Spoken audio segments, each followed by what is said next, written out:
तो हेलो दोस्तों, आज हम एक्सप्लेन करने वाले हैं ब्लेड ऑफ इमोर्टल, जो कि अभी तक यूट्यूब पर किसी ने भी एक्सप्लेन नहीं की है। तो चलो शुरू करते हैं। इस एनिमे के अंदर हमें एक्शन, एडवेंचर, समुराई और हिस्टोरिकल चीजें देखने को मिलने वाली हैं। हमारी सीरीज का मेन कैरेक्टर जिसका नाम होता है मांजी, वो एक समुराई होता है। कहानी की शुरुआत होती है और हम देखते हैं मांजी को, जो वहाँ एक आदमी को मार रहा होता है और एक छोटा बच्चा उसे देख लेता है। इसके बाद कहानी 2 साल पीछे जाती है और हम देखते हैं यहाँ पर मांजी को, जो एक घर में बैठा होता है और वो यहाँ पर एक आदमी को अपने बारे में बता रहा होता है कि कैसे उसने 100 बेकसूर लोगों को मार डाला, जिसमें उसकी कोई भी गलती नहीं थी। उसके मालिक ने उसे धोखे से ऐसा करने को कहा। तो इस कहानी के अंदर यही होता है कि मांजी को श्राप मिला होता है कि उसने 100 बेकसूर लोगों को मारा है, तो उसे 100 गुनाहगार लोगों को मारना होगा और ऐसा करने के बाद ही उसे इस जीवन से मुक्ति मिल पाएगी, नहीं तो वो ऐसे ही इस दुनिया में भटकता रहेगा। तो फिर उसके सामने बैठा आदमी उससे पूछता है कि उसके बाद क्या हुआ, पर तभी मांजी उसे तलवार से मार देता है।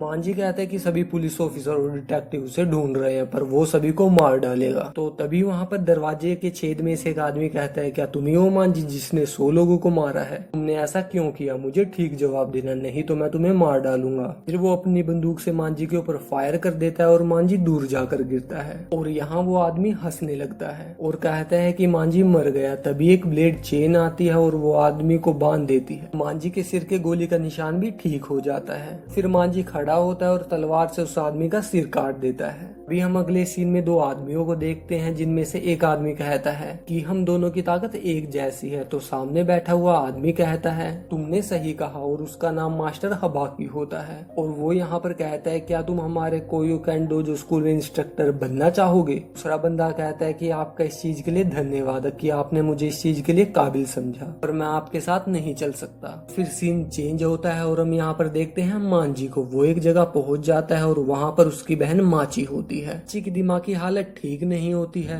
वो मांजी की रियल सिस्टर नहीं होती है, पर फिर भी मांजी उसे अपने साथ रखता है, जिसके बारे में आपको कहानी में आगे पता चलेगा। भी पीछे से एक आवाज आती है कि तुम्हारी छोटी बहन कितनी अच्छी है। मांजी पीछे मुड़कर हैरानी से देखता है और कहता है क्या तुम जिंदा हो? पर एक बूढ़ी औरत बैठी होती है। वो ऐसा इसलिए कहता है क्योंकि उनकी उम्र अब 823 साल हो चुकी है। बूढ़ी औरत कहती है कि हाँ मैं जिंदा हूँ, बिल्कुल मेरे नाम की तरह, या बाओ क्यों नहीं। औरत कहती है कि अगर मेरी याददाश्त सही है तो तुम्हें यहाँ पर आगे चलकर एक मंदिर दिखाई देगा और वहाँ पर तुम तुम्हारी मुक्ति की कामना मांग सकते हो। फिर मांजी कहता है कि क्या तुम मुझे इस कीड़े से मुक्ति दिला सकती हो और मुझे कब तक इस शरीर में रहना होगा? वो बूढ़ी औरत कहती है कि मेरे पास तुम्हारे सवाल का जवाब नहीं है। फिर हम अगले सीन में मांजी को चाय पीते हुए देखते हैं और माची उसके पीछे से आती है और कहती है कि भाई मैं तुम्हारे लिए केक लेकर आई हूँ। मांजी हंसकर कहता है कि ये केक नहीं गोबर है और जाकर अपने हाथ धोकर सो जाओ। माची वहाँ से चली जाती है और जाकर सो जाती है और फिर उसे एक सपना आता है। यहाँ पर वो अपने पति के साथ घूम रही होती है, जो कि एक पुलिस ऑफिसर होता है। वो दोनों आपस में बातें कर रहे होते हैं। तभी वहाँ पर कुछ लोग भागते हुए नजर आते हैं। वहाँ पर थोड़ा सा खून भी गिर जाता है। वो पुलिस ऑफिसर उस खून को देखता है और माची को कहता है कि तुम घर जाओ, मैं जल्द आऊंगा। उसके बाद वो एक सुनसान जगह पर पहुंच जाता है, जहाँ पर मांजी चिल्ला रहा होता है दर्द के मारे। मांजी के सामने वो आदमी आ जाता है और अपनी तलवार निकाल लेता है। मांजी को अपने बारे में बताता है कि वो एक पुलिस ऑफिसर है और वो कात्सुकावा हाई स्कूल के पास तैनात है। मांजी को कहता है कि तुम्हें अपना इंट्रोडक्शन देने की कोई भी जरूरत नहीं है, क्योंकि तुम अभी मरने वाले हो। फिर मांजी कहता है क्या तुम्हें ऐसा लगता है कि तुम मुझे मार सकते हो? चलो ठीक है, देखते हैं। फिर वो आदमी मांजी को कहता है कि तुमने 2 साल पहले मिस्टर हातामोजो होरेनु को मार डाला था। वो मेरे पिता थे। मेरे पिता की मौत का बदला और बाकी सभी 99 बेकसूर लोगों की मौत का बदला मैं तुमसे लूंगा। वो दोनों आपस में लड़ना शुरू कर देते हैं और मांजी उस आदमी की गर्दन काट देता है। पर ये सब करते हुए माची वहाँ आ जाती है और ये सब माची की आंखों के सामने होता है, जो देखकर वो पागल हो जाती है। और यहाँ पर माची जो सो रही होती है वो अपनी नींद से उठ जाती है और चिल्लाने लगती है। वो पागलपन के कारण हंसने लगती है और वहाँ से घर से निकल जाती है। वो घर से दूर निकल जाती है और मांजी भी उसे ढूंढता ढूंढता उसके पीछे निकल जाता है। पर रास्ते में उसे कुछ लोग घेर लेते हैं और कहते हैं तुम ही हो मांजी, 100 इंसानों के हत्यारे, तो फिर चलो हमारे साथ। फिर वो मांजी को माची के पास लेकर चले जाते हैं, जहाँ पर माची को कुछ लोगों ने घेर कर रखा हुआ होता है। वहाँ पर उन आदमियों का लीडर मांजी को अपना नाम बताता है कि उसका नाम शिनोबी है। वो कहता है कि मैं एक कमांडर हूँ। मांजी कहता है कि मुझे तुमसे कोई भी फर्क नहीं पड़ता कि तुम कौन हो। माची को छोड़ दो और यहाँ से निकल जाओ, नहीं तो मैं तुम सबको मार डालूंगा। शिनोबी कहता है कि तुम्हारे इस ऑफर के लिए धन्यवाद, पर तुम अभी मरने वाले हो, क्योंकि तुमने 2 साल पहले मेरे भाई जोनी को मार डाला था। अगर तुम अपनी बहन को यहाँ से ले जाना चाहते हो तो तुमको पहले हम सबसे लड़ना पड़ेगा। मांजी कहता है ठीक है, जैसी तुम्हारी इच्छा। और फिर शिनोबी माची को परेशान करने लग जाता है। मांजी कहता है कि उसे परेशान करना बंद करो। इसके बाद शिनोबी अपने चमचों से कहता है कि माची को छोड़ दो और उसे जाने दो। माची मांजी की ओर जाने लगती है, तभी शिनोबी पीछे से तलवार से उस पर हमला कर देता है। माची मांजी के पास जाकर गिरती है और कहती है भाई